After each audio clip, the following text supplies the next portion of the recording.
नाशिकमध्ये 2026 ते 27 साली होणाऱ्या कुंभमेळ्याच्या तयारीला वेग आला आहे। यासाठी आज पंचवटी परिसरातील सर्व आखाड्यांची पाहणी करण्यात आली। या पाहणीदरम्यान नाशिक जिल्हाधिकारी जलज शर्मा, महानगरपालिका आयुक्त मनीषा खत्री, पोलीस प्रशासनासह नाशिक जिल्ह्यातील सर्व वरिष्ठ अधिकारी उपस्थित होते।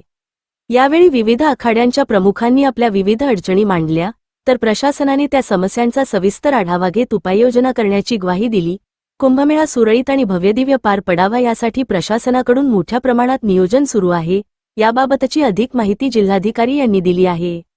27 मध्ये जे सिंहस्थ कुंभ होणार आहे त्याला जे मुख्य स्नानचे जे दिवस आहे त्याला 2 वर्ष राहिलेले आहे आणि आता महाराष्ट्र शासनाने आणि जिल्हा प्रशासनाने जे सर्व जे अंग आहे त्यांनी असा निर्णय घेतलेला आहे की आता आपल्याला फील्डवर जाऊन जे नेमका जे मोठे इन्फ्रास्ट्रक्चरचे जे काम होते, रस्त्याचे असो, पूल किंवा जे त्याच्या व्यतिरिक्त पण जे STP असो, अशा प्रकारचे जे मोठे काम आहे ते आता त्याच्या मार्गे लावलेले आहेत। त्यामुळे आता जे पुढची अपेक्षा होती सर्व लोकांची आणि साधू संतांची सुद्धा जी अपेक्षा होती की आता फील्डवर जाऊन सर्वांशी संवाद करून, जे सर्व आखाडे आहेत त्यांच्याशी संवाद करून, त्याच्या व्यतिरिक्त जे लोक आहेत त्यांच्याशी संवाद करून त्यांची काय अपेक्षा आहे।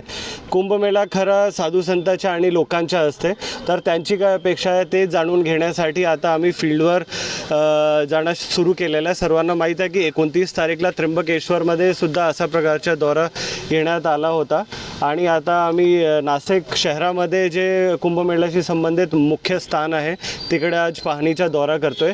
त्याच्या व्यतिरिक्त हे पुढच्या कालामध्ये आम्ही ह्याच्या व्यतिरिक्त जे वेगळी साधू संत किंवा संस्था आहे तिकडे पण व्हिजिट करून त्यांची पण काही गरजा, अपेक्षा किंवा त्यांची आकांक्षा जे काही आहे ते सर्व आम्ही आता विचारात घेणार आहे।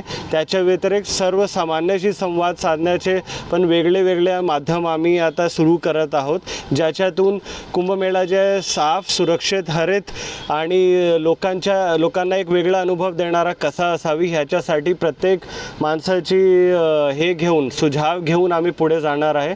ते सुझाव घेण्याच्या आणि संवाद साधण्याच्या जे आहे ते आम्ही आता सुरू केलेलं आणि त्याच्यापैकीच आज एक आम्ही